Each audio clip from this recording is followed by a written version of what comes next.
Hello friends, welcome to trade techno channel. Guys, काफी लंबे समय के बाद मैं चैनल के ऊपर वीडियो डाल पा रहा हूं। उसका सिंपल सा रीजन है कि ये चैनल कोई भी प्रॉफिटेबल पर्पस या कुछ ऐसा नहीं है कि यूट्यूबर के माध्यम से इस चैनल को चालू किया गया हो या वीडियो डाली गई हो। यहां पर मैं जो भी वीडियो डालता हूं पूरी ऑनेस्टी के साथ में, जिन स्टॉक्स में मैं खुद इन्वेस्टेड हूं या अपनी लर्निंग कर रहा हूं वो आपके साथ में शेयर करता हूं। थोड़ा सा व्यस्तता के कारण रेगुलर वीडियो नहीं डल पाया। आपके काफी ज्यादा कमेंट एंड मैसेज आए, उसके लिए मैं तहे दिल से शुक्रिया अदा करना चाहूंगा और मैं कोशिश करूंगा अभी मैं आपको रेगुलर अपडेट दे सकूं।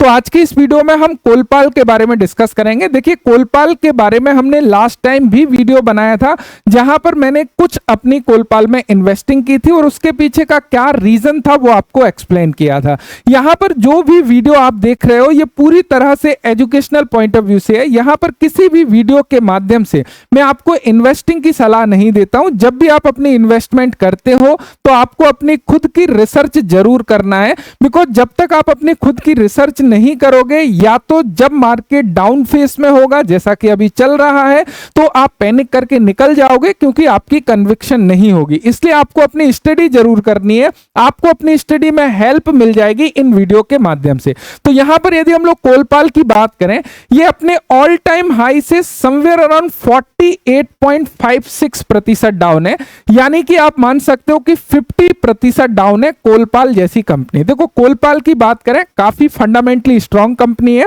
और इसके पास में ब्रांडिंग पावर होने की वजह से जब भी इन्फ्लेशन बढ़ता है ये धीरे धीरे अपने प्रोडक्ट की प्राइसिंग को इंक्रीज करते हैं। बिकॉज इंडिया में जो भी कोलगेट के हैबिचुअल है वो डेफिनेटली प्राइसिंग नहीं देखते हैं। ये दैनिक जीवन का एक तरीके से जो प्रोडक्ट है वो हिस्सा है, इसीलिए ये कंपनी लगातार आप देखोगे अपने जो प्रॉफिट मार्जिन है वो कहीं ना कहीं स्टक रखती है। तो यदि ये दोबारा से अपने ऑल टाइम हाई पर जाता है तो यहां पर 50% के गेन नजर आते हैं। लेकिन क्या 50% डाउन आया है तो खरीदना चाहिए? इसके पीछे कुछ तो लॉजिक होना चाहिए। क्या ये राइट टाइम है खरीदने का या फिर यहां से और भी डाउन जा सकता है? देखो, यहां पर थोड़ा सा समझने की कोशिश करिएगा। यहां पर मैंने कोलपाल का वीकली टाइम फ्रेम में चार्ट लगाया हुआ है, जहां पे यदि हम लोग बात करें इसका जो ऑल टाइम हाई था, हम लोग ऑल टाइम हाई को बेसिकली देखने लगे तो यहां पे आपको दिखाई देगा कि इसका जो ऑल टाइम हाई है वो समवेयर अराउंड 3800 के आसपास है। यदि हम यहां पर देखें, मैं एक लाइन बेसिकली डाल देता हूं जिससे कि चीजें बेहतर तरीके से बेसिकली आपकी क्लियर हो। अब चूंकि यहाँ पे मे बी शायद लाइन का कलर ब्लैक है इसलिए यहाँ पे विजिबल नहीं हो रहा है, मैं इसको व्हाइट कर देता हूं। ओके, तो यहाँ पर आप देख सकते हो कि इसका जो ऑल टाइम हाई है लगभग 3894 रुपीज का है और करंट में ये जो ट्रेड कर रहा है वो 2000 रुपीज के आसपास ट्रेड कर रहा है।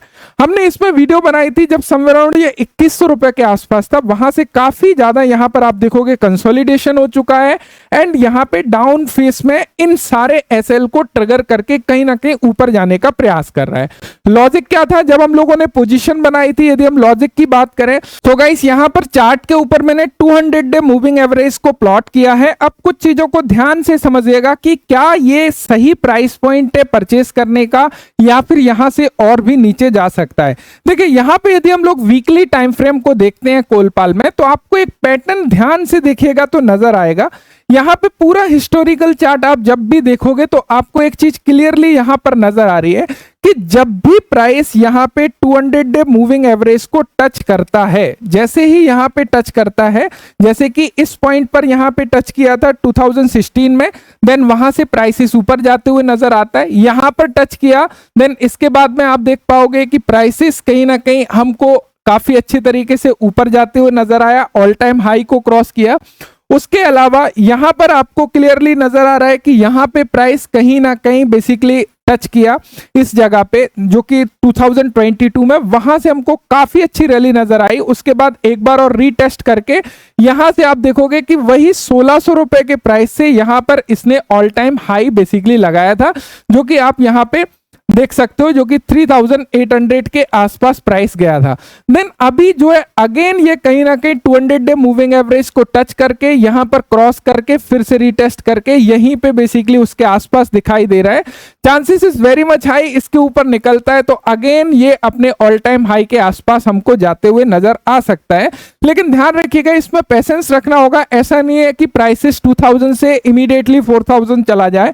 यहां पर मैं बोलता हूं कि यदि इसमें 3 ईयर भी समय लगता है, जब भी आपका जो रिटर्न है वो काफी अच्छा रिटर्न है, क्योंकि ये एक फंडामेंटल स्ट्रॉन्ग कंपनी है और हमारे पास में एक प्रॉपर वैलिड रीजन हम लोगों को नजर आ रहा है कि कहीं ना कहीं प्राइसेस अपने वीकली टाइम फ्रेम में 200 डे मूविंग एवरेज के आसपास आया हुआ है। This is the best price. यदि हम लोग यहां पे परचेस करते हैं तो chances is very much high कि हमको अच्छा रिटर्न मिल सकता है। जैसे एफएमसीजी सेक्टर थोड़ा सा सुधरना प्रयास करेगा, मार्केट थोड़ा सा रिकवर करने का प्रयास करेगा, तो कहीं ना कहीं ये स्टॉक हमको ऊपर जाते हुए नजर आएंगे। मैं उम्मीद करता हूं कि ये चीजें आपको क्लियर हो गई होंगी। हम लोग अभी हिंदुस्तान यूनिलीवर के ऊपर भी मैं वीडियो बेसिकली लेके आऊंगा कि क्या कुछ सॉलिड रीजन वहां पे नजर आ रहे हैं, क्या अपॉर्चुनिटी नजर आ रही है। तो यहां पर कोलपाल में मेरी होल्डिंग स्टक है, जबकि मैं अपनी होल्डिंग को धीरे धीरे इंक्रीज कर रहा हूं अपने पोर्टफोलियो साइज के अकॉर्डिंग। ध्यान रखिएगा, किसी भी स्टॉक में अपनी होल्डिंग में 5% से ज्यादा अपनी एलोकेशन नहीं रखना है, क्योंकि किसी भी एक स्टॉक को इतना पावर नहीं देना है कि वो आपके पूरे के पूरे पोर्टफोलियो को बेसिकली डाउन कर सके। Thank you so much video देखने के लिए। Thanks for watching and bye bye.